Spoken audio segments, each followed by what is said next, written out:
Government of India, I worked with about 4 finance ministers and also some other ministers in agriculture and other ministers. I think in the government of India, the ministers' level of understanding, their gravitas, their sort of experience has been phenomenally of a very high order. This was very different. I think one part of our personality, which I noted only in those 55 days, in no file did she write a single word. But normally files do have notes from different bureaucrats differing, and they come to the minister, and the minister does take a final view, isn't it? I said it might be all right. She's not quite certain about. She wants her PS to examine. Fair enough.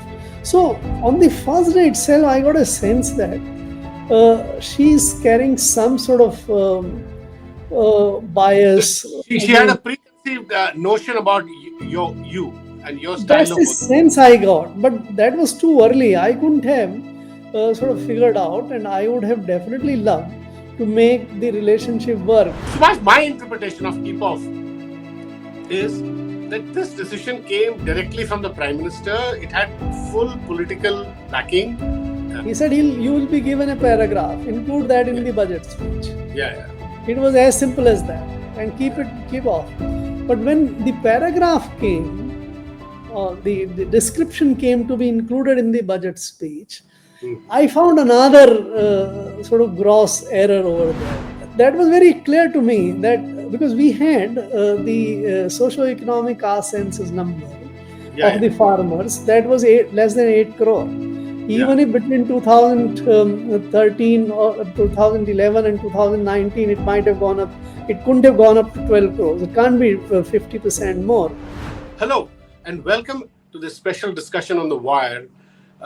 It's about a book called No Minister, Memoirs of a Bureaucrat. Now, normally, senior bureaucrats who retire, they do not talk about the internal workings of the government or the internal workings of any department that they might have headed, they might have had important contributions to.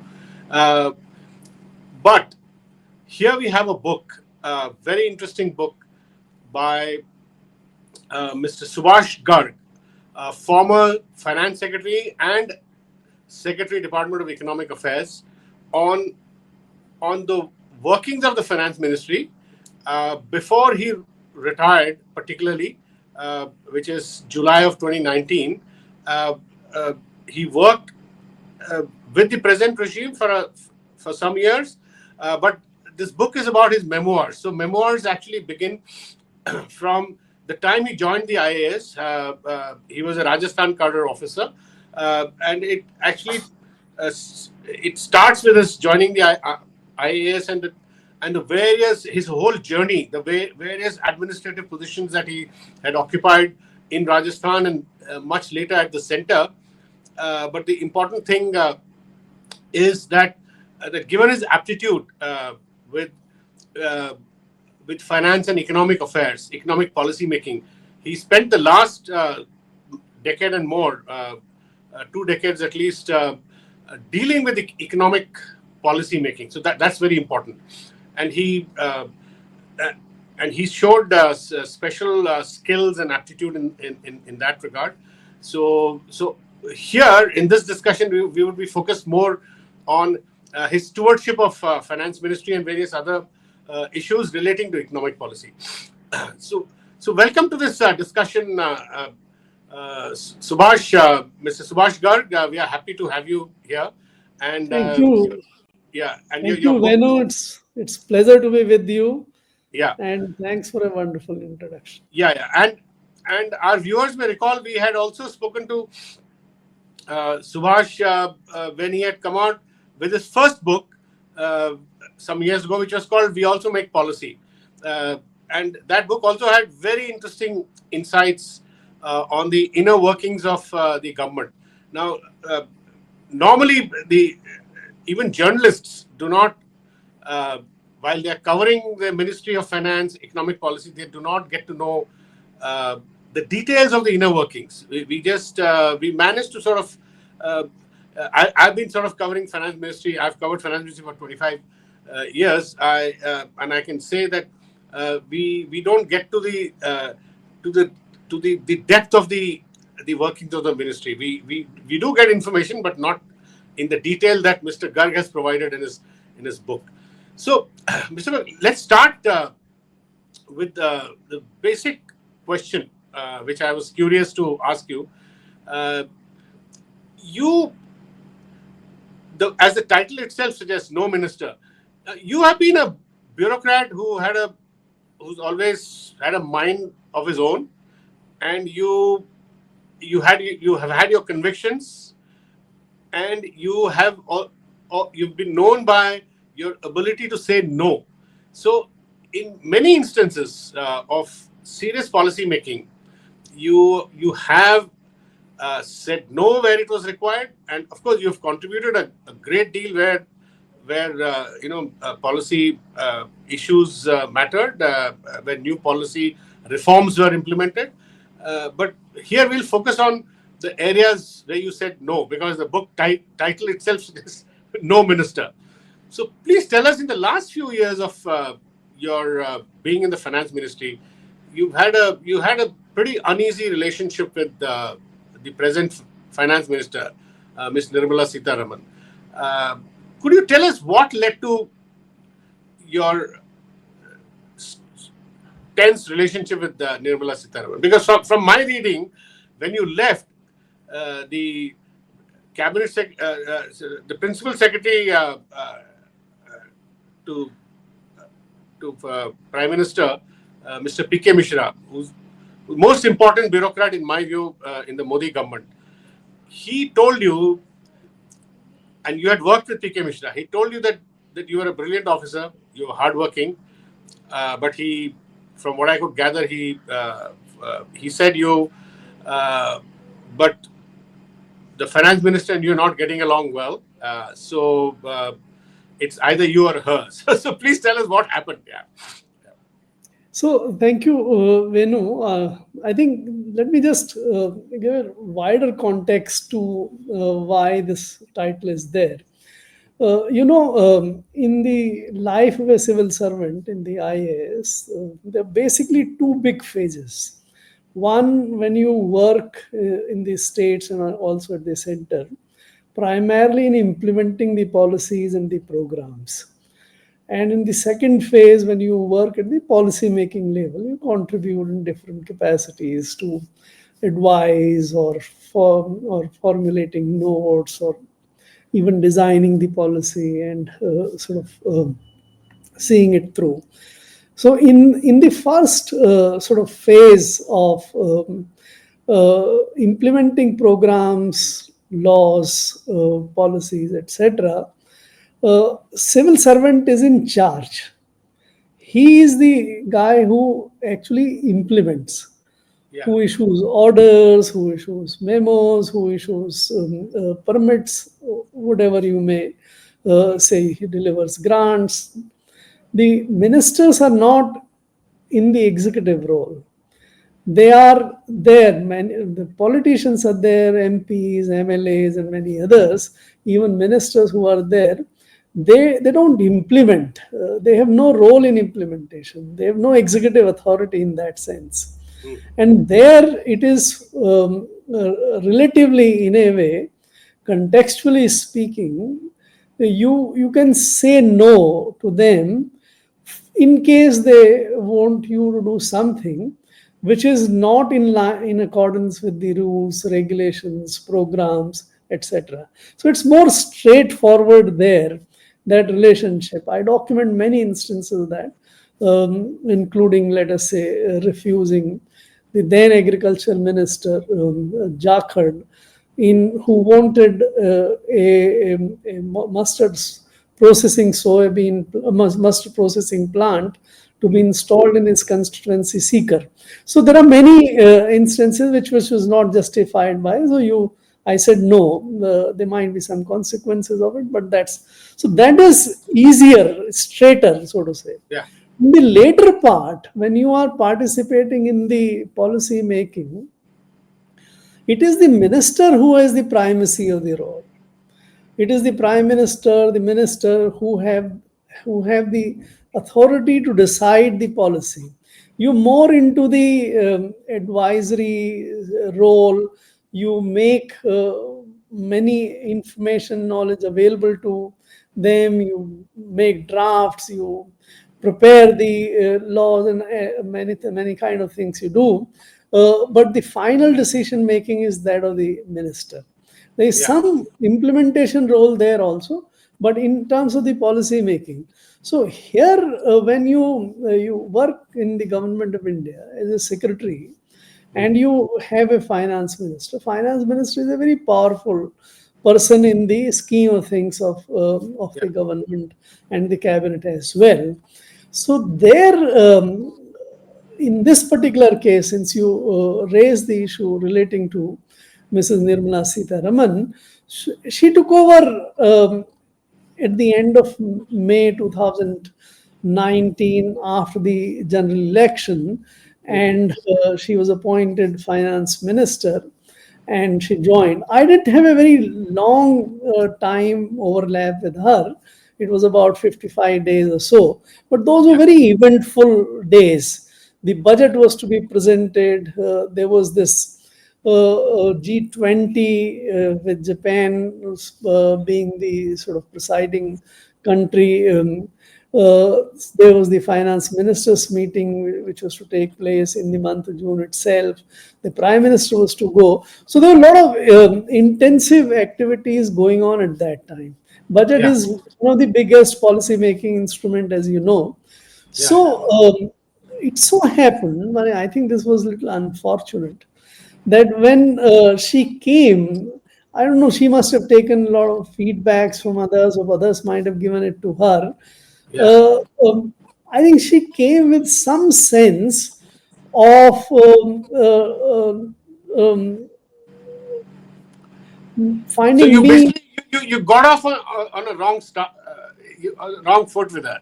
Is that what So you're let suggesting? me let me try to explain that. Right from the first day, first meeting, it's very common for the secretary to go to the finance minister's room and get the file cleared. Right, that's has been the arrangement.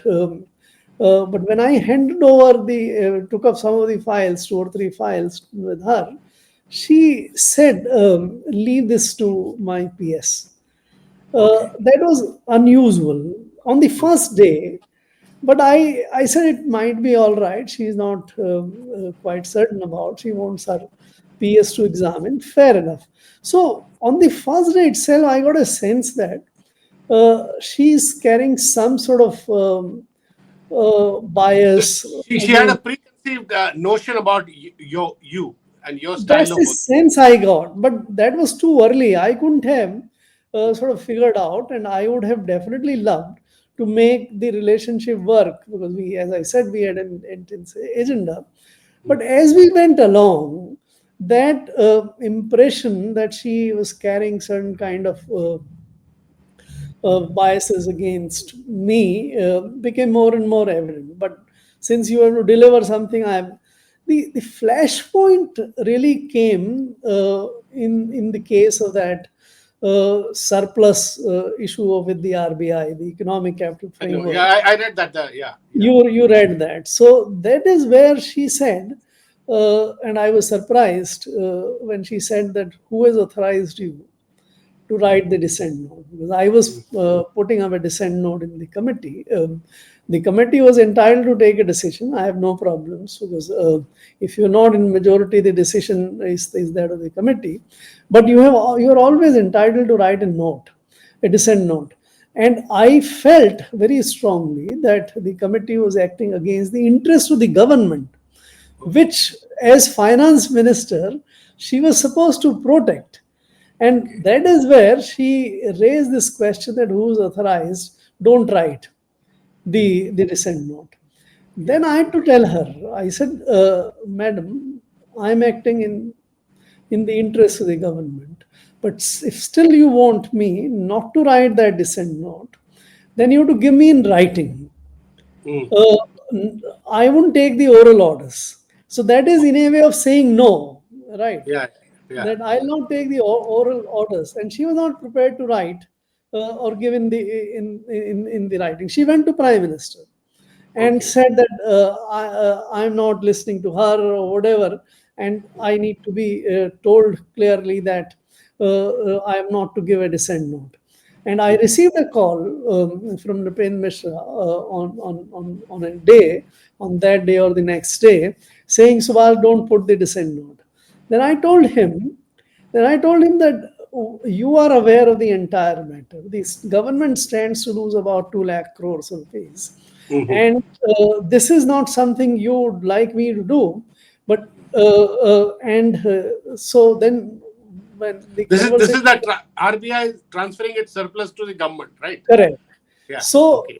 he realized that perhaps the ask of the finance minister was not correct, and he said, "All right, we will do something." And a committee was constituted under Mr. Amit Shah, and that's a separate story. But to come to the finance minister, then she must have taken this to her heart again, and her initial impression that for some reason I run the finance ministry. It's the finance minister who runs the finance ministry, but she got that impression, and that got more and more strengthened.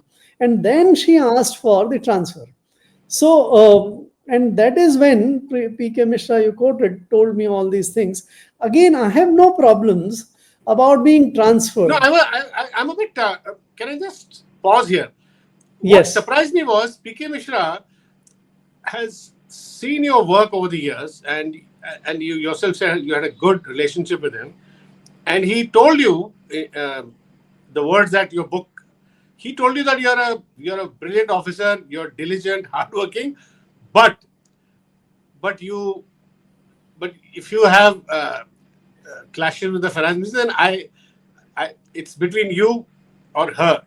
One of the two will. So that I found that the formulation very interesting. Yeah. Mm. so PK Mishra was very frank and very generous. I think he Yeah. said we can't transfer the finance minister. You Okay. will have to make, That we you can't will transfer. have So we to have to transfer you. Yeah. and I also understood she has been appointed there with a lot of expectation. She had been a commerce minister. She had earlier worked in the finance ministry as minister of state. So if the prime minister has made a choice to her to run the finance ministry, that's fair enough. So I had no problems. I was trying to sort of adjust, but Yeah. her paranoia in a way about me kept on getting strengthened. Then I recall the kind of little bit of outburst she had in that meeting, that don't think I can't violate you, publicly saying this. Even then, I tried to go to Also, her to explain. yeah, yeah. Also, Subhash, uh, I mean, you're right that you felt that she came into the ministry with a certain bias against you, which seemed very clear from various instances that you've quoted. The other instance which you quoted, which to me, I mean, I've covered the finance ministry very closely for 25 years from the time actually 1991 reform. Uh, I have never seen a situation like this which you have described, where a budget speech is not being shown to you. A budget speech which is to be made in a few days. The speech has been drafted, and it is to be discussed with the prime minister the next day or 2 days later. But you don't have a copy of that budget speech. How does this situation happen? So this is one of those strange happenings at that time. So I Yeah. submitted the draft speech to her. In Uh, fact, I did twice. She didn't attend to. And when the prime minister's meeting was fixed, the normal order of thing is that whatever finance minister makes changes or something, the draft is given to the Economic Affairs Secretary, who carries out those changes, and the final or the fair draft to the Prime Minister's office. There, the discussion takes place. Usually, the presentation is made by the Economic Affairs Secretary, and everything is discussed. That's the usual thing. Yeah. Unfortunately, on that day, when it was to be discussed in the Prime Minister's office, she didn't send me. I checked with her. I said, Madam, where is the speech so that we can send it to the Prime Minister's office? She said, I have sent it to the PM. There is not much of a change, and you can sort of carry it on from there.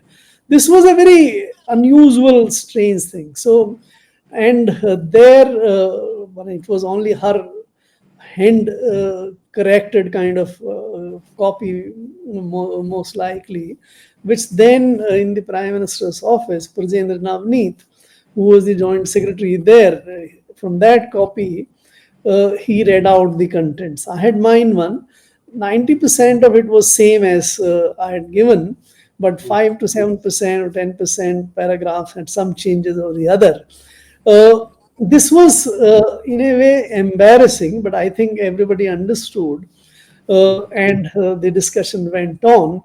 And that day, a lot of changes were suggested by the Prime Minister and the Prime Minister's office team, and including in the areas where she had drafted.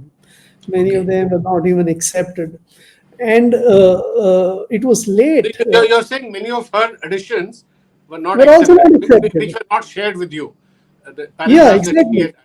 But we know the the strangest part was that when it got over at 9:30 or so, with the instruction that next day, 6 p.m. next meeting would take place, and we were coming out of the meeting. So I said, how do we take it from now? How do we take it forward from now on? Because if she was to work on the draft, she may work, right? And she strangely says, no, I'll hand over all the papers to you. Now it's up to you to do, to take it further. And there again, so I said, all right, if that is the case, let us meet in your office tomorrow morning at 8:30, and we will go over and make all the changes. I'll try to so we will work together. And that again, next day morning at 8:30, her office was not open, and in fact, the locks were not taken off at that time. So I checked up with her office again. What's the problem? So they said she has been working all through the night, trying to bring some order into that. She'll come here at 10 o'clock, and then we can work together.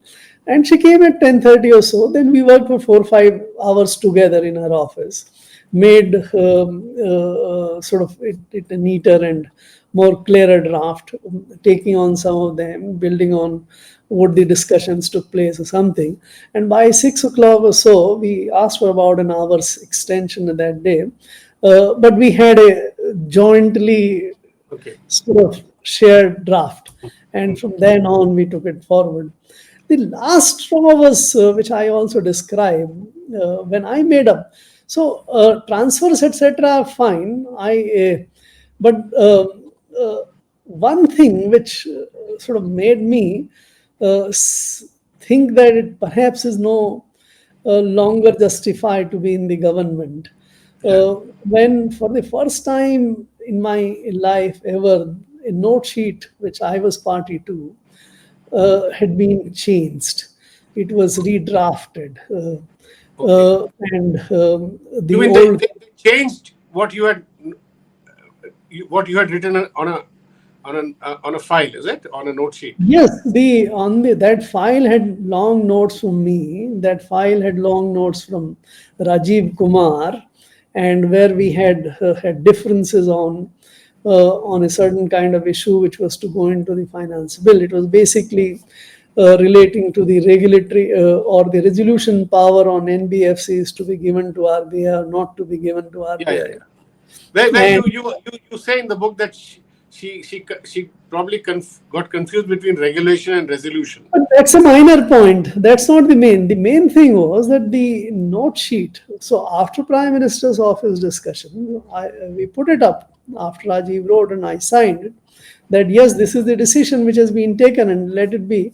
Normally speaking, the finance minister should be signing that this is in accordance with the decision taken. That's fine, but she won't sign the file.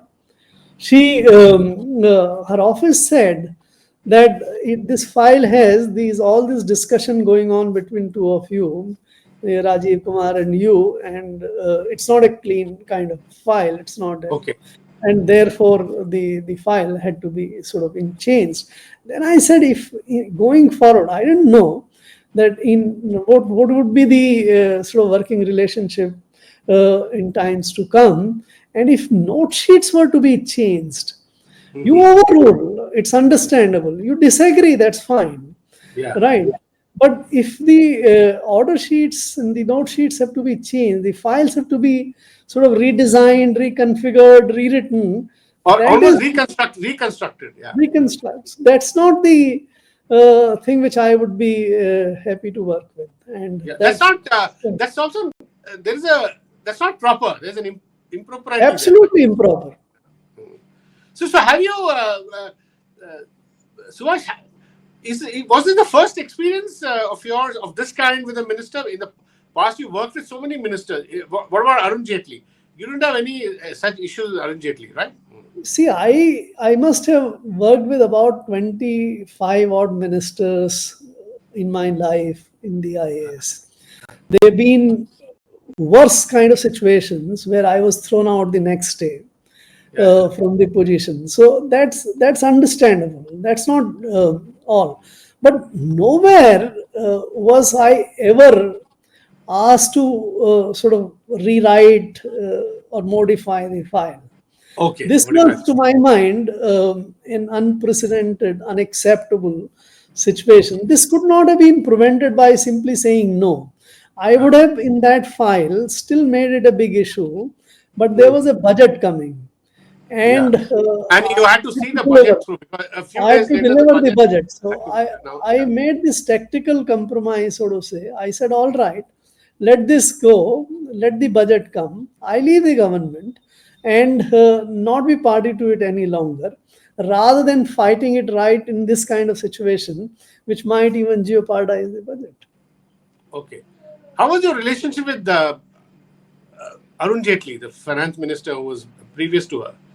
See, in the government of India, I worked with about 4 finance ministers and also some other ministers in agriculture and other ministers. I think in the government of India, the ministers' level of understanding, their gravitas, their sort of experience has been phenomenally of a very high order. And with all of them, though I worked in different capacities, somewhere as director, somewhere joint secretary, somewhere as additional secretary, and that kind of thing, and with Mr. Arun Jaitley as secretary in charge. So this was very different. There would be differences, there would be disagreements. Arun Jaitley, for example, overruled me at least in 4 files, which I have described in the book as well. So that's a fair way. He would have agreed hundreds of times, but he also disagreed and took a decision. That's a legitimate way of functioning, even if he's going beyond the rules. For example, in that BJP Vice President Rajesh case, when he overruled, so it was beyond the rules at that time. But a minister can relax. He relaxed, which is fine. So I didn't have any such experience with any other minister. Okay. So you also talk about Ms. Nirmala Sitharaman's style, where you suggest that she wanted a clean file. She herself never wanted to express a view on the file. Is that correct? So these are two different matters. I think one part of our personality, which I noted only in those 55 days, that might not be the case later. I don't know because I have no privy or the access to the government files thereafter. But those 55 days, in no file did she write a single word. It Okay. was only the signature, right? Okay. Okay. So that's one matter. And second, that file should be clean, no disputes. Later on, there shouldn't be anyone asking that why did you disagree with your etc. etc. So these are two different aspects. But normally files do have notes from different bureaucrats differing, and they go up to the minister, and the minister does take a view, final view, isn't it? See, Venu, there are two sort of historical timelines in that, pre-RTI and post-RTI. Okay. In the pre-RTI, there was very frank discussions on files. Everybody would write from undersecretary to the secretary, whatever one felt, and that was written, and the decision. So it was always understood that people have different perceptions, different ideas, different understanding. That's the way and there may be differences also always recorded.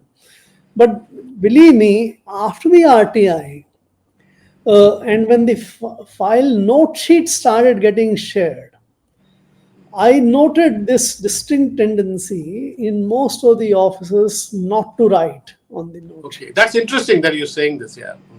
And but I didn't abide by that. I didn't have that. I had still full belief that one should write, because that is where it is. Even if it is accessible or accessed later on in the RTI, in fact, that would stand by what one stood for that at that particular time. So I was always write self-speaking notes.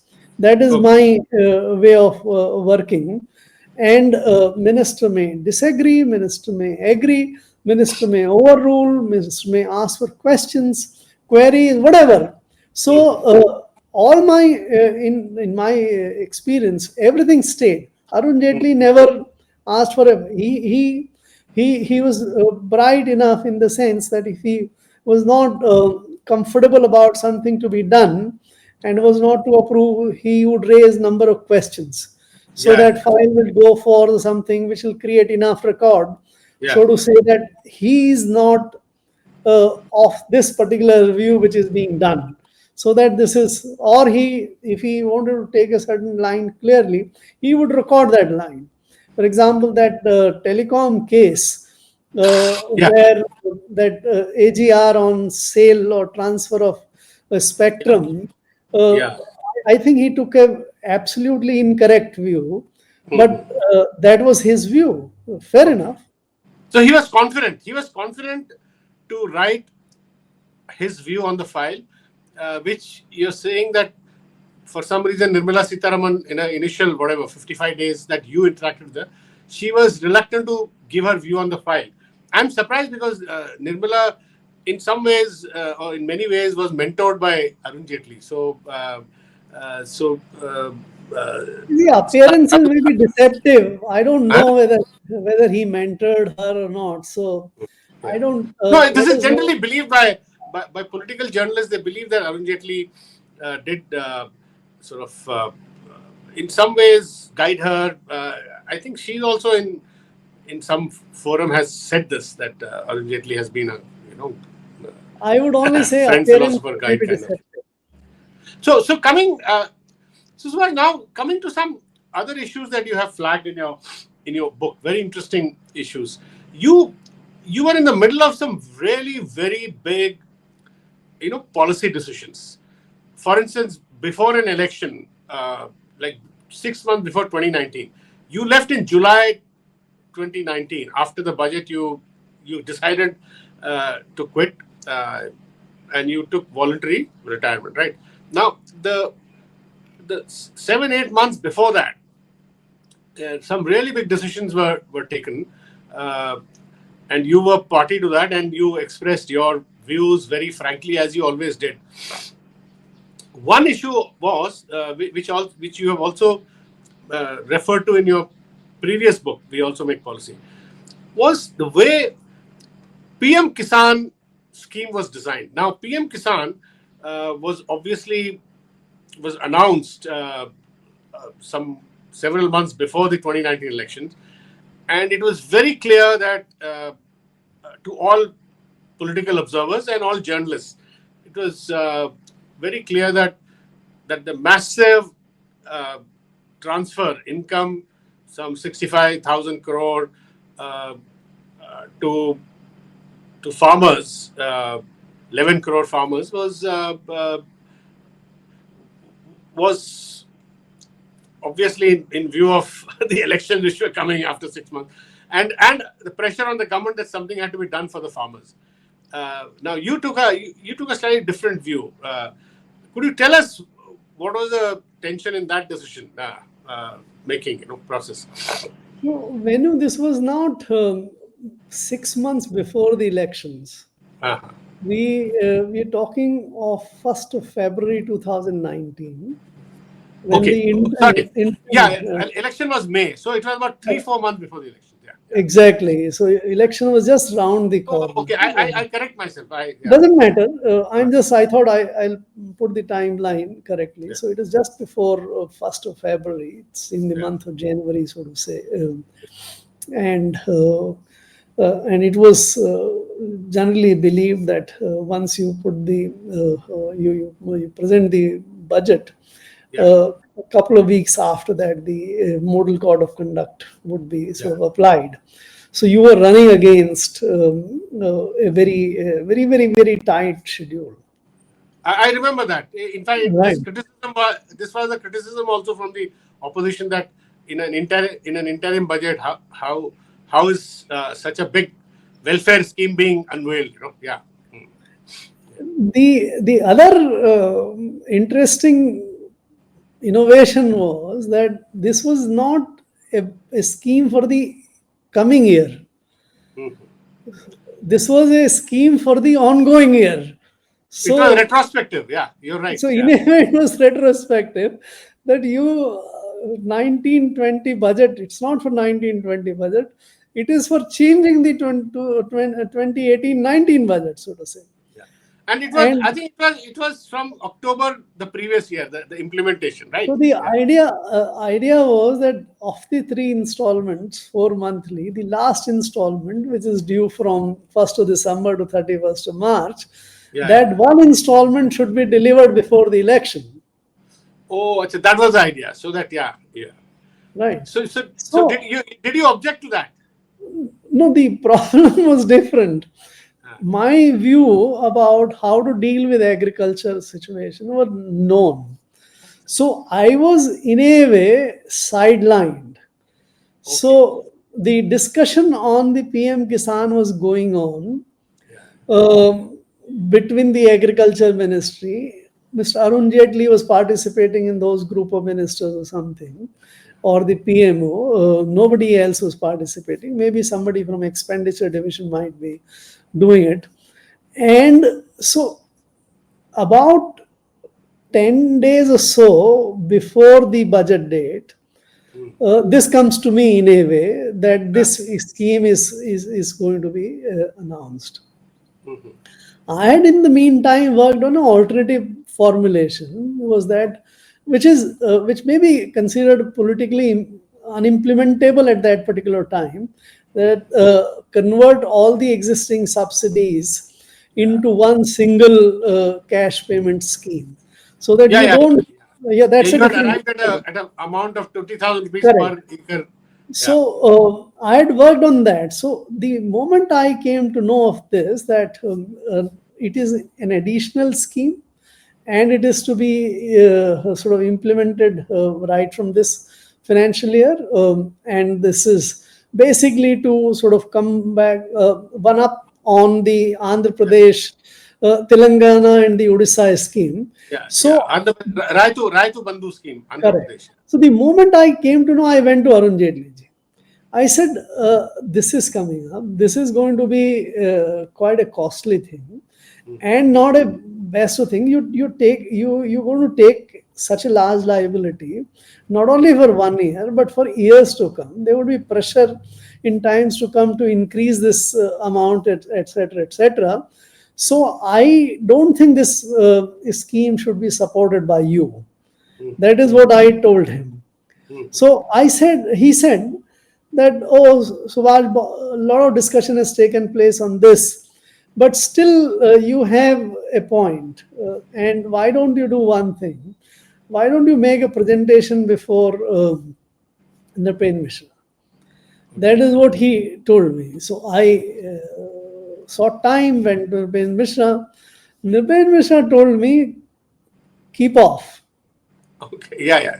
You mentioned that in your book. He told you that you keep away from this issue. Keep off from this. He said, I know everything. I don't need to be told about what is good or bad. Just keep off. Okay. So so Subhash, my interpretation of keep off is that this decision came directly from the Prime Minister. It had full political backing, and they had decided to implement the scheme, and there was no scope for discussing any further whether or not the scheme was to be implemented or not. I think it came as a fait accompli. Would you agree with that? There was one more opportunity where I got in. So, what do you agree? Would you agree that it came as a fait accompli from Nripen Mishra? So, of course, from Nripen Mishra, it was a fait accompli, right? Yeah. He said you will be given a paragraph, include that in the budget speech. Yeah. It was as simple as that, and keep off. But when the paragraph came, the description came to be included in the budget speech, I found another sort of gross error over there. But this is the pitfall of when you work in a very secretive kind of way. You don't get all the facts, figures. I noted that the scheme is talking about 12 crores farmers or something. Yeah. Right. And you said there weren't that many farmers. You produced. I knew there were not that much farmers. They were confusing the number of operational holdings with the farmers. Yeah. Right. That was very clear to me, that because we had the socio-economic census number of the farmers, that was less than 8 crore. Even if between 2013 or 2011 and 2019, it might have gone up. It couldn't have gone up to 12 crores. It can't be 50% more. Then I said, this would reflect on our ability to present a factually correct budget speech.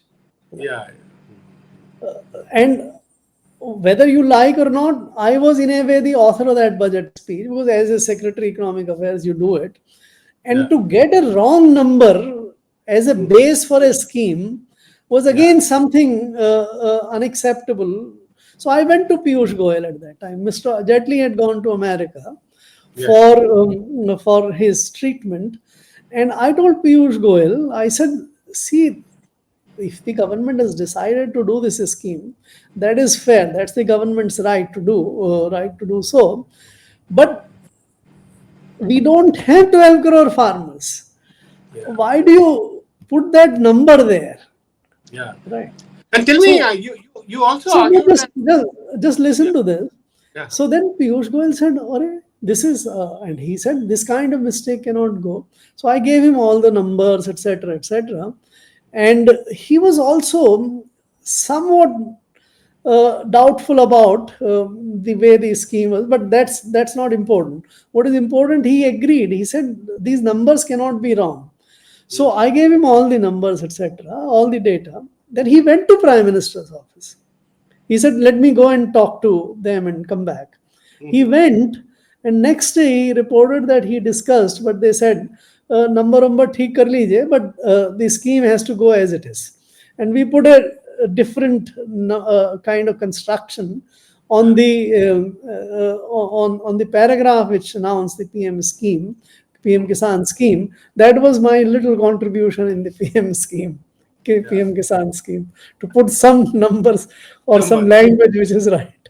No, Subhash, that was very critical because, in a sense, you were proved right, because I read somewhere that eventually over the next 2 years they did reduce the number of farmers to whom they were. Yeah, so it's averaging 9 crore. Huh? It's averaging 9 crores in last 6 years. So that means And they there did, also, they did reduce the number of farmers by from the so starting point by at least 2 crores. They would have. yeah, so it's not 12 crores, it's 9 crore on an average, Yeah. to whom the rupees 6,000 crore or 6,000 has been dispersed. So Right. 30 million farmers were being excess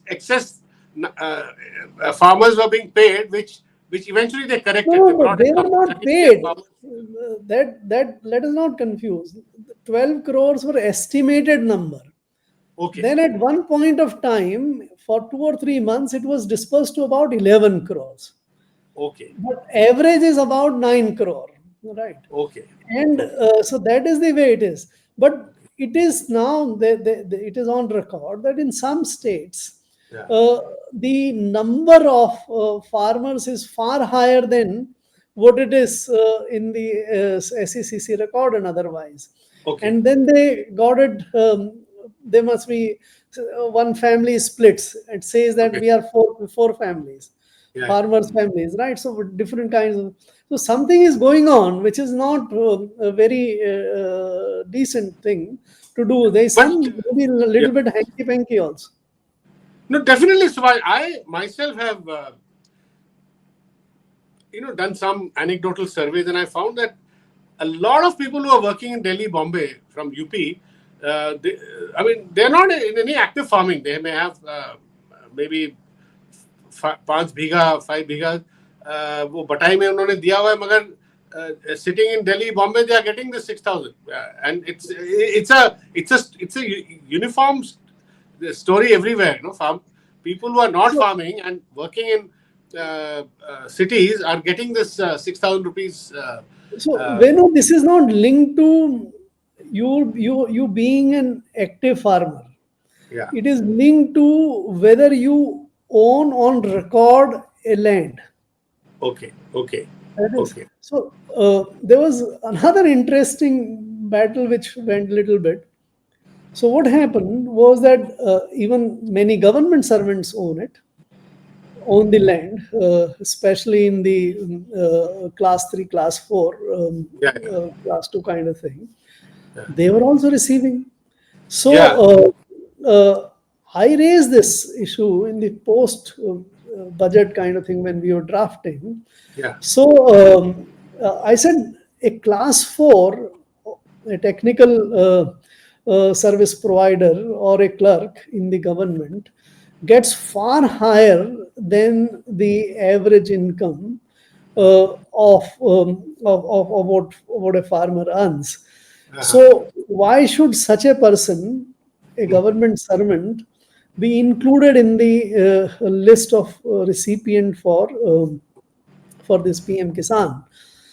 So after a lot of discussion, income tax paying guys were removed from the entitlement, but the other guys remained. So a lot of government servants still receive it.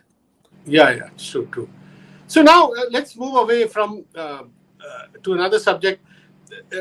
From the book, the sense I get, Subhash, is that you, on many other major policy decisions, there was a very strong kind of diktat coming from the top, and since it was a diktat, I don't think any meaningful discussion would have happened on those decisions. And this strain comes through in many of the cases that you talk about. For instance, this happened in another case where you objected to, but the government decided that BSNL should be revived. BSNL, MTNL. MTNL was merged with BSNL, and they should be revived. And on 2-3 different occasions, budgetary funding support was given. 3 lakh crores, no less, was given to BSNL for them to create their 4G network to compete with Reliance Jio and ostensibly other private sector. But you argued that this is throwing good money after bad money, so it's not going to produce any outcome. And in a sense, you've been proven right in the last 3-4 years. So how did this decision get taken? Well, and you also suggest that again, Nipendra Mishra came with this decision. It was from the top, and it came as a fait accompli. Would I be right in characterizing it as that? So, Venu, two things. One, I think it's not correct to say that at that time things came up as diktats or the discussions were not. My 2 years in the finance ministry was where enormous amount of discussions. Sorry, I said some key policy decisions came as diktat. No, even the key policy decisions. So I must put it right that we had a very participative discussions for most, including Mr. Nipendra Mishra, who used to convene the meeting. A lot of discussions used to take place. Many decisions were actually not followed up once the right kind of things or a different correct point of view was said. That's one. Second, I had no idea at that time that it will ultimately lead to 3 lakh crores or kind of thing, right? At that stage in 2019, when this subject had become ripe for decision making, this was not thought, my sense was about 25-30,000 crores. But even that I found objectionable. So with this two kind of thing, on telecom, of course, there was a very vast lobby of the BSNL government servants and all, who wanted best of the treatment for them. And the typical government servants kind of thinking is, and the political thinking also is that you keep the public sector going, even if it loses much more money, then all the salaries put together just keep on carrying on. So there was a lot of pressure. There might have also been some sort of, though I didn't agree with that at all, that there is some security angle for the government functioning to keep the BSNL alive. So there may be many considerations for that, but it was a very clear case to me that any investment in BSNL to in an attempt to revive it is a waste of money. So first time it was brought in the Telecom Commission. I was a member of the Telecom Commission. There we told them that, and of course the BSNL team was working very hard. They were trying to sort of do everything that this revival plan should be approved or something. We rejected this. Telecom Commission rejected this. Then again, perhaps, this is very clear that Arna Sundar Rajan, who was the Telecom Secretary at that time, was asked to sort of bring that proposal directly to the cabinet, and so she came to me. She said, "Subhash, now we have been told that this proposal need to come to the cabinet directly. So I'll route it through you." I said, "You route it through me. That's the economic affair. That's not a problem. But I would write every argument, which is why this should not be done." She said, "If you don't agree and you write. That's you're right." So when the file came, we wrote a very strong note again advising against the kind of proposal which was there. And at that stage, first Arun Jaitley supported this, that our view that it shouldn't be accepted. Okay. And then this didn't go through before the election. So after the election, again the file was circulated by the Telecom that since the minister has changed, do you have any second opinion on the issue? I again put the same note with more strong facts, because by the time we had some more results and other kind of thing, and fortunately that was also endorsed by Nirmala Sitharaman. Okay. And with that, the views went to the Prime Minister's office. And until I was there, this decision was not taken. So this Okay. decision was finally taken sometime in October, November 2019, by the time I had left the ministry. You had left by then, yeah. You had left in July 2019, right? Yeah. Correct. Okay. Okay. Subhash, one last question, which is also a puzzle to me, is the manner in which this is an excerpt which the Wire has also carried. Uh, why was the government so paranoid uh, about the Congress Party having or suspicious about the Congress Party having printed notes in excess of what should have been, and that taken the party had taken away some of the money which was printed for the government by the government for general circulation, official circulation. Now, but it is to me it is astounding that you were asked by Nipen Mishra again to launch a full-fledged inquiry into this, and checking the for the previous 10 years the number of notes printed and comparing it with the length of paper used so as to determine whether there would be any mismatch, and if whether the UP or the Congress Party had indeed on the side printed notes and ferreted away and put it in their own private coffers. This is on the face of it, I found this really astounding. So, Venu, this might be the subtext, the underlying. What came to me was a more sterile kind of communication, Yeah.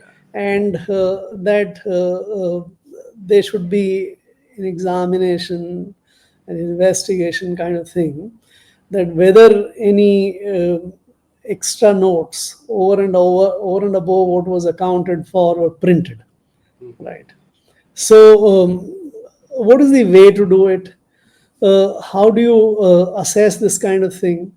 So, one way was suggested, and that's what we took it up later on, was that you account for all the paper which was purchased Okay. in those 10 years, or got from your own mills. So, all that paper which came as an input, and all that paper which is accounted for in the form of notes printed.